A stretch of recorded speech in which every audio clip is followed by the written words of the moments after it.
Hey everyone, welcome back to my webpage. Today I'm making a public service announcement regarding cyberbullying and digital drama.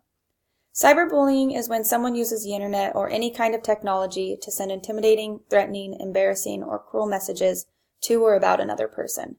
Cyberbullying can cause individuals to withdraw from participating in activities with others, have a low self-esteem, avoid school or work, experience weight loss because they're trying to fit in, or even self-harm. Cyberbullying also causes depression, anxiety, and anger.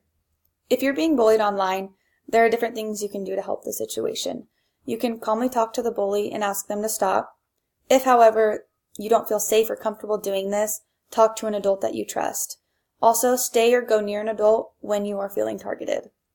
Some things you can do to prevent yourself from being bullied online is to never share your passwords, private photos, or personal information.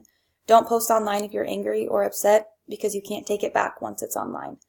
Never share anything you wouldn't want your parents, teachers, coworkers, or etc. to know.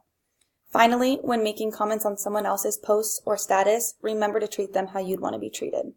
Thank you for watching my video, and remember to be safe and to be kind while on and offline. Thank you.